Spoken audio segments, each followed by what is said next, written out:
거룩하신 하나님 아버지 은혜를 감사합니다. 오늘도 우리에게 주신 이 시간을 통하여 말씀 들으며 기도의 자리로 나가기 원합니다. 우리를 인도하여 주시옵소서. 예수님 이름으로 기도드립니다. 아멘. 찬송가 453장 하나님께 찬양드립니다. 예수도 알기 원하네 크고도 넓은 은혜와 대속해 주신 사랑을 간절히 알기 원하네. 내 평생의 소원, 내 평생의 소원, 대속해 주신 사랑을 간절히 알기 원하네. 성령이 스승 되셔서 진리를 가르치시고 거룩한 뜻을 깨달아 예수를 알게 하소서. 내 평생의 소원, 내 평생의 소원, 대속해 주신 사랑을 간절히 알기 원하네. 성령의 감화 받아서 하나님 말씀 배우니 그 말씀 안절안절이 내 맘에 교훈 되도다. 내 평생의 소원, 내 평생의 소원, 대속해 주신 사랑을 간절히 알기 원하네. 예수가 계신 보좌는 영광에 둘려 있도다. 평화의 왕이 오시니 그 나라 왕성하도다. 내 평생의 소원, 내 평생의 소원, 대속해 주신 사랑을 간절히 알기 원하네. 하나님 말씀 로마서 6장 3절에서 5절입니다. 다같이 봉독하겠습니다. 무릇 그리스도 예수와 합하여 세례를 받은 우리는 그의 죽으심과 합하여 세례를 받은 줄을 알지 못하느냐. 그러므로 우리가 그의 죽으심과 합하여 세례를 받음으로 그와 함께 장사되었나니 이는 아버지의 영광으로 말미암아 그리스도를 죽은 자 가운데서 살리심과 같이 우리로 또한 새 생명 가운데서 행하게 하려 함이라. 만일 우리가 그의 죽으심과 같은 모양으로 연합한 자가 되었으면 또한 그의 부활과 같은 모양으로 연합한 자도 되리라. 아멘. 네, 바울은 세례에 관하여 말하는데 세례에 관하여 말하면서 강조하는 것은 우리가 예수 그리스도와 연합되었다라고 하는 것입니다. 일반적으로 우리가 알고 있는 어떤 세례 행위를 말하는 것이 아니라 여기에서 나오는 세례라는 것은 예수 그리스도를 통하여 완전히 씻음받은 새로운 인생을 사는 것을 말합니다. 세례를 통하여 예수님과 연합이 되었다라는 말은 예수님의 십자가와도 연합이 되었다라는 말이고 그 말은 예수님의 죽음과도 연합이 되었다라는 뜻입니다. 그리스도는 죄와 가까워지지 않았습니다. 그렇다면 주님의 삶과 연합된 우리의 삶도 죄와 가까워지지 말아야 한다라는 것을 바울은 분명히 알려주려고 합니다. 우리는 죄와 가까워지지 말아야 한다라는 사실을 머리로는 알고 있으면서도 실질적으로는 그렇게 하지 않았습니다. 어차피 인간은 죄를 지으니까 하면서 당연하다는 듯이 받아들였는데 그렇게 내버려 둘 수 없는 것이 우리의 인생입니다. 왜 그러냐 하면 우리가 그리스도와 연합하게 되면 그리스도께서 가신 그 길을 이제는 우리가 가야 하기 때문이죠. 4절 보십시오.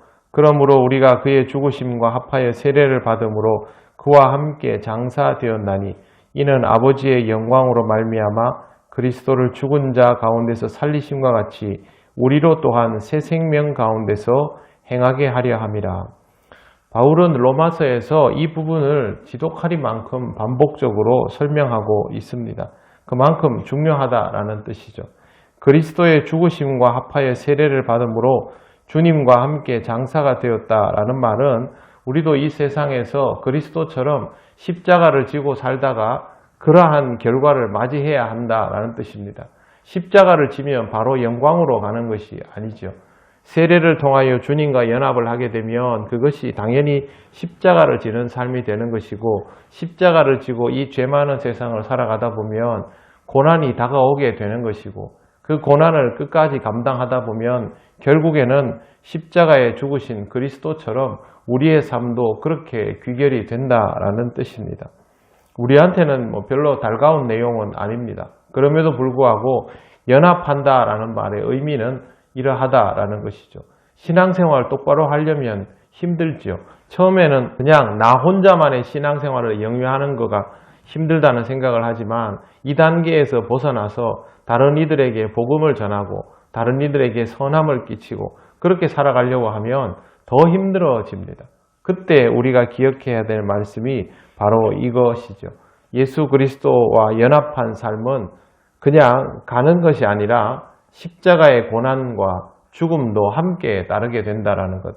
예수님의 제자들을 통해서 이미 성경에서 확인할 수 있는 내용입니다. 그럼에도 불구하고 하나님께서 우리에게 이 길을 가게 하는 것은 이 길을 가야만 그 다음 과정도 있다라는 것을 알게 하려고 그런 것입니다. 4절 하반절에도 보면 이는 아버지의 영광으로 말미암아 그리스도를 죽은 자 가운데서 살리심 같이 우리로 또한 새 생명 가운데서 행하게 하려 함이라. 이 길을 가야 하나님께서 보여주시는 아버지의 영광을 통하여 우리에게 새 생명이 있음을 확인하게 된다라는 것이죠. 그리스도인은 그리스도인답게 살아야 그리스도인에게 주어지는 결과를 경험할 수 있죠. 그리스도인이 그리스도인답게 살지 않으면서 그리스도가 드러내 보이셨던 영광이 내 것이 되기를 바란다면 그거는 자신을 기만하는 것이고 하나님을 기만하는 것이 됩니다. 부활은 죽는 자에게 오는 것이지 죽지 않고 버젓이 살아있는 자에게는 부활이라는 말 자체가 의미가 없습니다. 물론 우리가 이 세상에서 지금 당장 죽어야 된다라는 말이 아니라 이 세상에서 그리스도를 따라가는 삶에서 내가 죽으면 내 안에 그리스도가 다시 사심으로 그것이 어떤 의미인지를 이미 경험하게 됩니다. 이것을 위해서 예수께서 이 땅에 오셨고 제자들을 부르시고 연단시키셔서 예수님께서 이 땅에서 승천하신 다음에도 제자들이 그리스도의 길을 그대로 갈 수 있도록 해 주셨던 것을 보면 이런 연단의 과정은 그리스도인에게는 지극히 당연한 필요라고 할 수 있습니다. 5절에 보십시오. 만일 우리가 그의 죽으심과 같은 모양으로 연합한 자가 되었으면 또한 그의 부활과 같은 모양으로 연합한 자도 되리라.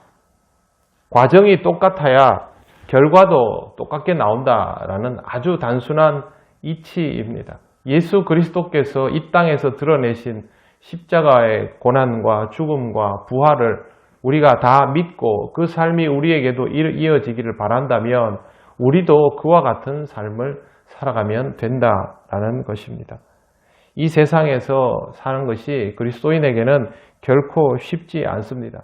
그럼에도 불구하고 우리는 다 주를 믿는 사람들입니다. 우리의 삶의 방식이 모두 똑같을 수는 없지만 적어도 우리의 삶에 예수 그리스도의 흔적이 있어야 하는 것은 틀림없는 사실입니다. 지금 살아가면서 신앙적으로 겪게 되는 어려움들을 생각할 때마다 예수 그리스도께서 고난과 죽음의 길을 뚫고 아버지의 영광을 따라 부활하셨다는 사실을 함께 기억하시기를 바랍니다. 그럴수록 여러분의 삶 속에서도 이 모든 것들이 선명하여지면서 예수 그리스도의 부활이 여러분의 삶 속에 부활 사건으로 다시 드러나는 은혜를 직접 경험하게 될 것입니다. 지금까지 신앙생활을 해오신 이유도 이것일 거고 앞으로 여러분이 기쁨 가운데 신앙생활을 하게 될 이유도 여기에 있습니다. 고난과 죽음과 부활은 한 세트입니다. 항상 이 사실을 기억하시고 여러분이 처한 자리에서 그리스도의 부활을 여러분의 부활 사건으로 기쁘게 받아들이며 살아가시기를 바랍니다. 기도드리겠습니다. 하나님 은혜를 감사합니다. 이 말씀을 통하여 우리에게 다가온 삶의 내용들을 다시 한번 돌아보게 하시니 감사합니다. 우리는 다 헤아리지 못하여도 우리에게 허락하신 우리의 삶이 모두 이것들을 의미하고 있음을 잊지 않게 하시고 하나님께서 우리를 십자가의 길로 이끄실 때마다 순종하며 따르고 고난받을 때 그리스도의 고난을 기억하며 그리스도의 부활이 우리에게도 있음을 믿음으로 받아들이는 삶이 되게 하여 주시옵소서. 오늘도 하나님 은혜 가운데 살아갑니다. 우리 모든 성도들의 삶의 내용을 하나님 기억하여 주시고 하나님께 영광을 돌리는 기쁜 삶이 되게 하여 주시옵소서. 하나님께서 함께 하셔서 은혜 주시고 평강 주시기를 원하오며 예수님 이름으로 기도드립니다. 아멘. 하늘에 계신 우리 아버지의 이름을 거룩하게 하시며 아버지의 나라가 오게 하시며 아버지의 뜻이 하늘에서와 같이 땅에서도 이루어지게 하소서. 오늘 우리에게 일용할 양식을 주시고 우리가 우리에게 잘못한 사람을 용서하여 준 것 같이 우리 죄를 용서하여 주시고 우리를 시험에 빠지지 않게 하시고 악에서 구하소서. 나라와 권능과 영광이 영원히 아버지의 것입니다. 아멘.